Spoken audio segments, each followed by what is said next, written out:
Je pense que l'ETF Bitcoin comptant que BlackRock souhaite créer sera approuvé, même si je ne sais pas exactement quand. Je pense que ça sera au cours du 3e trimestre, ou au début du 4e. À mon avis, cela va partiellement changer la donne dans ce bull market, simplement pour des raisons d'offre et de demande. Il y a toute une quantité de gens qui ne vendront pas, peu importe le prix. Mais si un ETF spot est approuvé, la demande va monter. Bonjour à tous. Aujourd'hui, nous avons le plaisir de vous présenter la traduction d'une interview de Mark Yusko. Mark Yusko est un investisseur américain, fondateur de la société en conseil financier Morgan Creek Capital Management, qui collabore avec des fonds de pension, des fonds de dotation et des gestionnaires de patrimoine financier. Il est connu dans le secteur crypto pour ses prédictions optimistes. Il est actif sur Twitter et a été l'invité de nombreux podcasts. Cette interview est extraite du podcast Blockworks en date du 15 juillet 2023. Sa perspective est celle d'un acteur de la finance traditionnelle qui voit le Bitcoin et le secteur crypto comme des opportunités offrant des rendements intéressants. Il ne semble pas faire grand cas du versant politique du Bitcoin ni de sa décentralisation. Il voit plutôt d'un bon œil la fusion entre la finance traditionnelle et le secteur crypto. Sa perspective est intéressante dans la mesure où elle peut nous aider à comprendre l'approche pro-crypto d'un membre de l'establishment financier. Sans plus attendre, voici l'interview de Mark Yusko. Bienvenue sur Money Radar Crypto.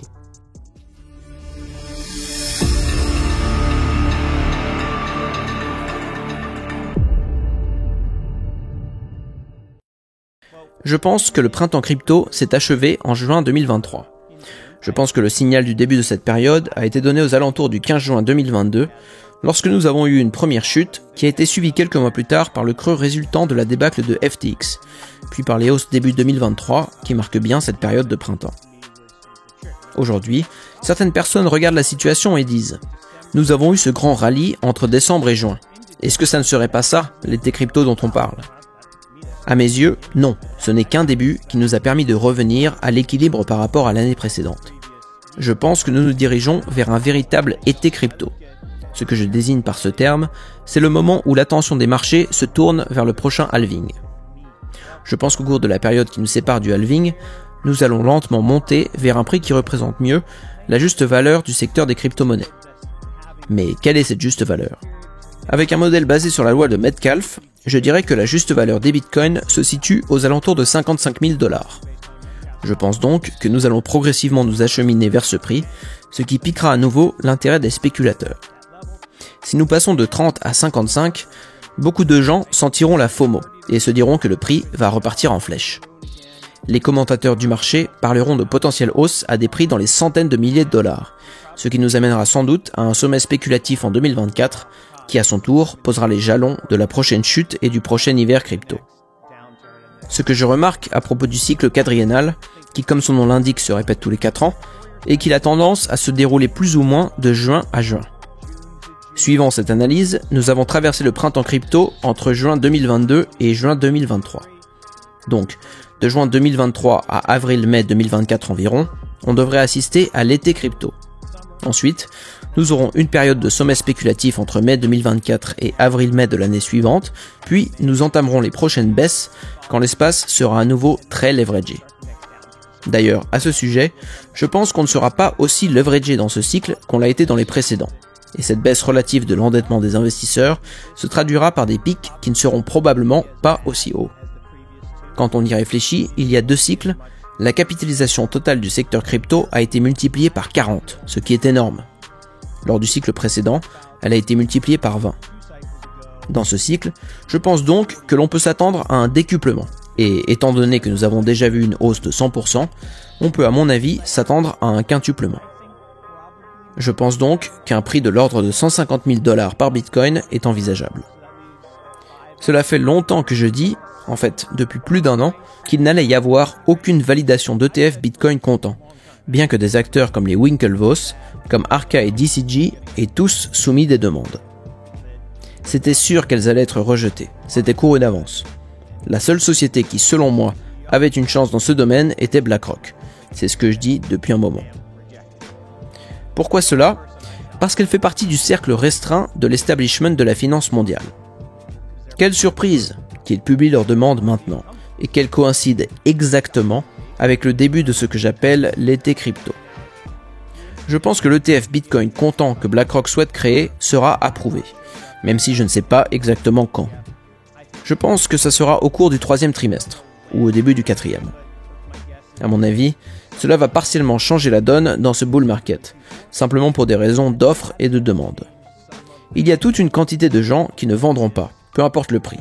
Mais si un ETF spot est approuvé, la demande va monter. Pour moi, cette situation est l'antithèse de ce qui s'est passé en novembre 2021, lors de l'autorisation d'ETF Futures, avec des contrats à terme. À partir de ce moment-là, les prix n'ont fait que baisser. Le fait que de tels ETF aient été approuvés a eu un effet négatif, parce qu'il a permis aux banques et autres spéculateurs institutionnels de vendre à découvert, de shorter le prix des cryptoactifs. Ceci n'est possible que parce qu'un ETF Futures permet de créer un actif papier ex nihilo. Ce n'est pas la première fois que nous avons affaire à une telle situation. Nous avons déjà vu la même chose sur les marchés de l'or, du pétrole et des matières premières par exemple. Mais aujourd'hui, avec cette validation en suspens, nous nous trouvons au début d'une vague de demandes de la part de ceux qui font confiance à BlackRock.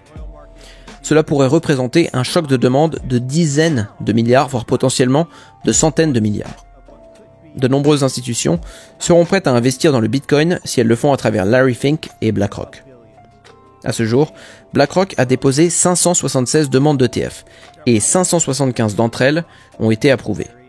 Donc, en l'occurrence, je dirais que les chances d'approbation sont fortes. En tout cas, au-delà d'une probabilité 51% contre 49%.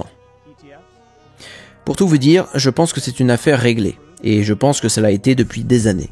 Larry Fink a juste attendu le bon moment pour appuyer sur la détente. Mais même si je suis convaincu que cette demande va être approuvée, je ne dirai jamais que la probabilité est de 100%, car tout peut arriver. A l'inverse, je pense qu'une estimation de 51% est une estimation très prudente. La technologie blockchain perturbe les services financiers de la même manière qu'Internet a perturbé les médias et le commerce.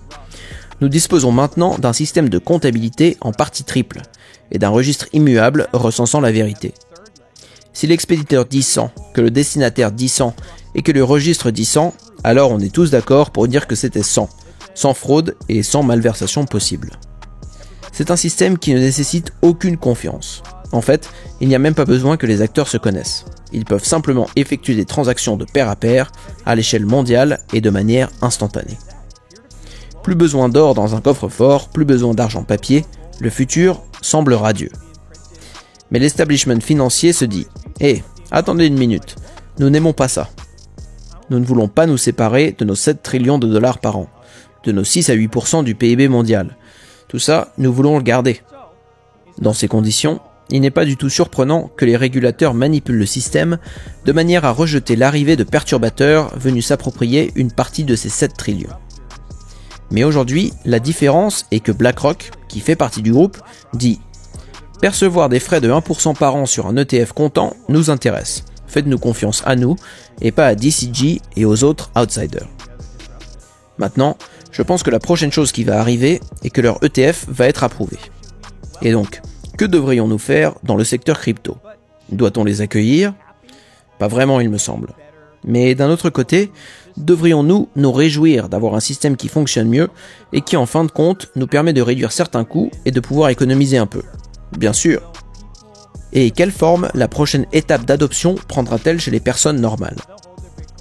C'est sûr que les maximalistes purs et durs garderont toujours leur Bitcoin eux-mêmes, sur un hardware wallet comme un Ledger par exemple. Nous sommes fans de Ledger parce que nous avons investi dans leur entreprise. Mais pour la personne moyenne qui ne détiendra jamais ses propres clés, comme mon père par exemple, il faut d'autres solutions. Mon père ne va jamais prendre le contrôle de ses bitcoins et gérer ses propres clés. Cela n'arrivera pas.